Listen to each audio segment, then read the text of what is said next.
John here, and today as part of the Robot Wankers February figure review, it's going to be on Bruticus, or as we have affectionately called this month in the group, FeBruticus. Now, Rich has done his video and he said I'd look at the bots individually. Initially that probably wasn't going to be my plan, but since he's said it, I'm going to do it because I'm a nice cunt like that.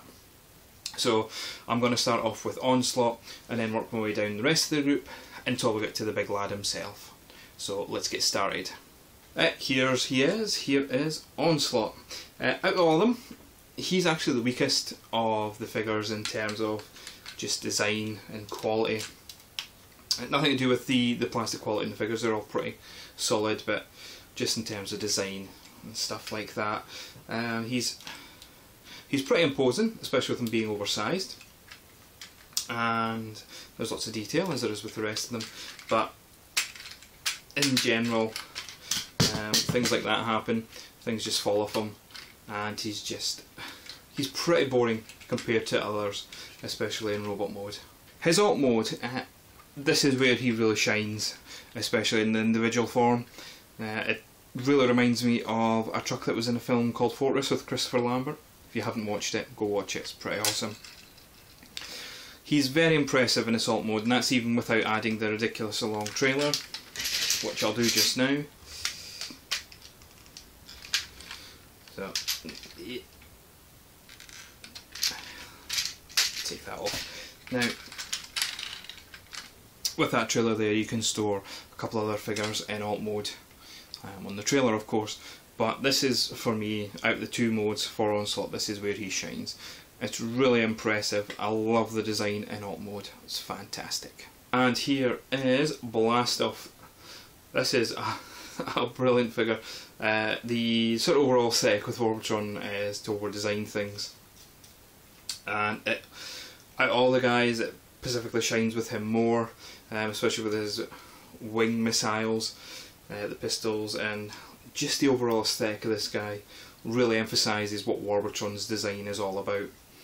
I think he's brilliant. Out of the four limbs, he is the least favourite though. But I absolutely love his alt mode. I love the head sculpting, that's fantastic. And the weapons he comes with are pretty impressive, that make him a dangerous character to deal with. Shuttle mode for Blastoff, and very impressive. Yeah, it's brown, it's not really my favourite colour, but this really highlights the clear purple cockpit.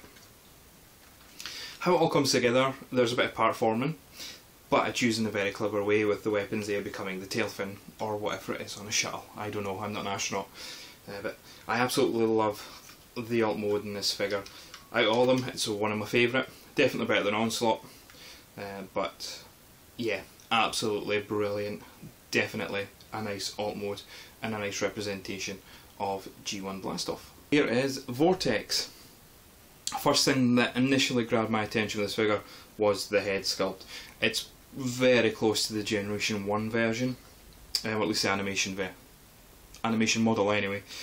Absolutely brilliant. Again, colours maybe a bit off, as is for the most case for this set, but that's your preference. If you can handle that, brilliant. If you can't, don't bother.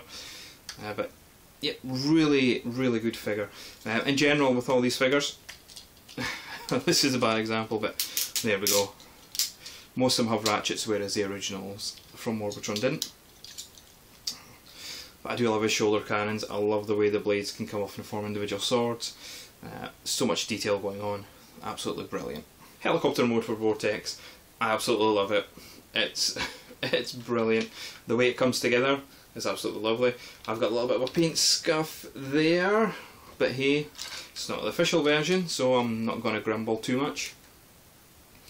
It looks very imposing, very suited to the character himself. Rotors, yeah, well, they can twirl, but they're going to get in the way of the individual propeller at the back. Not a deal breaker. He looks absolutely visually stunning.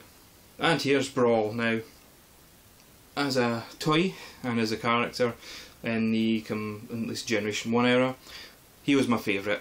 This guy isn't. You can kind of tell who is now, going by the process of elimination in this set, but he's definitely a very close, or if not joint, first place.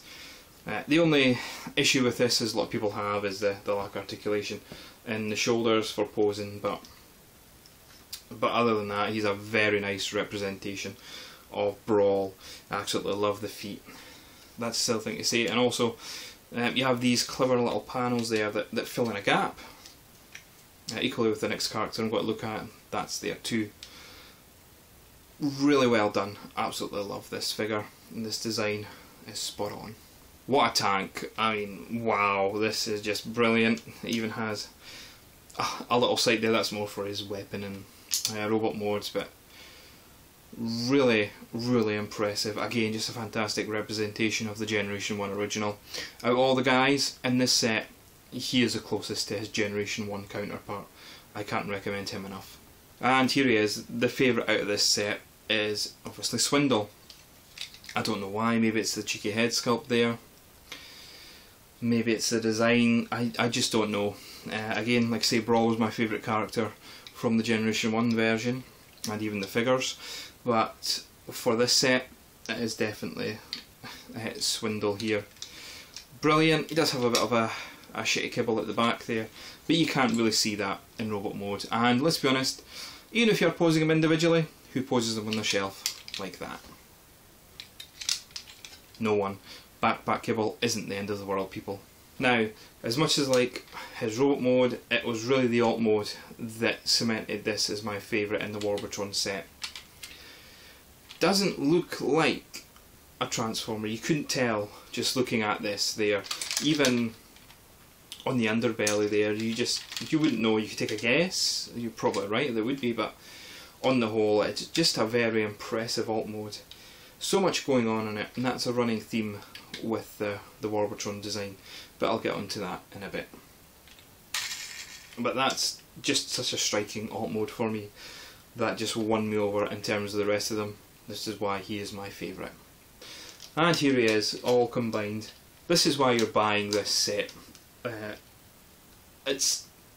We can show you pictures, you know, of this figure standing beside MP10 or any sort of masterpiece in a deluxe figure and so forth, but until you actually see it in hand, you can't convey just how grand this figure looks. Yes, it's a KO, so I'm not going to go into the debate whether KOs are good or bad for the community. That's another video for another day, but quality wise, what I can tell you is he's excellent. Build quality is brilliant, the ratchets on the figure are fantastic. This figure will stand if you place it down. He's only going to fall over if you put him on the edge of a shelf, or if you're clumsy or your cat decides to play with him and knock him over. Do I recommend getting this set? Absolutely. If you can find it on an online shop or through AliExpress, then yeah, pick it up. If you're in the UK, you might get stung by custom tax like myself and Rich did, although I got stung less than Rich for some reason, even though he's probably closer to the import delivery bay than I would be, because I'm up in Scotland and he's down in England, but never mind. Anyway, I'm going off track here.